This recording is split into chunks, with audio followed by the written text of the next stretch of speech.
লাতিন দেশ চিলি পেরুর সীমান্তে আটকা পড়েছেন শত শত অবৈধ অভিবাসী। উন্নত জীবনের খোঁজে চিলি পাড়ি জমিয়েছিলেন তারা। সম্প্রতি তাদের দেশ ছেড়ে চলে যেতে কঠোর হুঁশিয়ারি দিয়েছেন দেশটির কট্টর ডানপন্থী নেতা হোসে অ্যান্তোনিও ক্যাস্ট। প্রেসিডেন্ট হলে আইনি ব্যবস্থার হুঁশিয়ারিও দিয়েছেন তিনি। এরপরই নিজ দেশ ভেনেজুয়েলায় ফিরতে তোড়জোড় শুরু করেছে অভিবাসীরা। জড়ো হয়েছে পেরু সীমান্তে, তবে বৈধ কাগজ না থাকায় প্রবেশের অনুমতি দিচ্ছে না দেশটি। সীমান্ত এলাকায় জরুরি অবস্থা জারি সহ জোরদার করেছে নিরাপত্তা। ডেন্টিস্টের পরামর্শ নাও নতুন কোলগেট অ্যাক্টিভ সল্ট।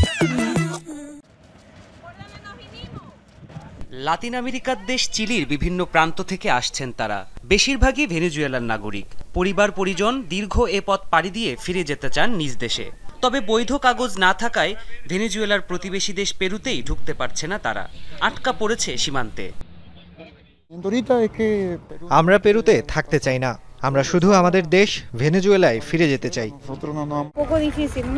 সরকার বা সংশ্লিষ্ট কারো কাছ থেকে এখনো কোনো জবাব পাইনি, তাই এখান থেকে আমরা ঠিক কবে রওনা হতে পারবো সেটা বলা কঠিন।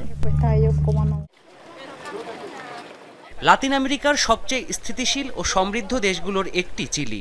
তাই সাম্প্রতিক বছরগুলোতে ভেনেজুয়েলা সহ আরও বেশ কয়েকটি দেশ থেকে অনেকেই পাড়ি জমিয়েছিলেন চিলিতে।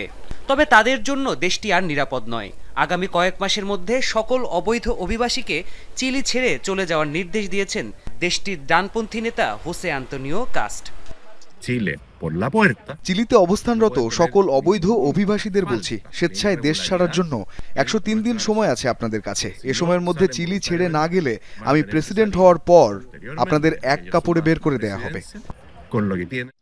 এদিকে অবৈধ অভিবাসীদের প্রবেশ ঠেকাতে চিলি সীমান্তের 3টি জেলায় 60 দিনের জরুরি অবস্থা ঘোষণা করেছে পেরু সরকার। সীমান্তে নিরাপত্তা জোরদার করতে মোতায়েন করা হয়েছে অতিরিক্ত পুলিশ আর সেনা সদস্যদের। দেওয়া হয়েছে নিবিড় টহল আর ড্রোন দিয়ে নজরদারির নির্দেশ। আমাদের সীমান্ত সহজেই পার হওয়া যায়। রাষ্ট্রীয় সুরক্ষার দিক দিয়ে বিষয়টি যথেষ্ট উদ্বেগজনক। তাই ভিনদেশী নাগরিকদের অবৈধ প্রবেশ ঠেকাতে জরুরি অবস্থা ঘোষণা করা প্রয়োজন ছিল। এর মাধ্যমে সীমান্তের সুরক্ষা নিশ্চিতে সেনাবাহিনী পেরুর পুলিশ বাহিনীকে সহযোগিতা করতে পারবে। এ পরিস্থিতিতে পরিবারসহ চরম সংকটে পড়েছেন চিলিতে অবৈধভাবে অবস্থানরত অভিবাসীরা। প্রতি মুহূর্ত কাটছে অসহায়ত্ব আর অনিশ্চয়তায়। প্রাণপ্রতিম কুণ্ডু, যমুনা নিউজ।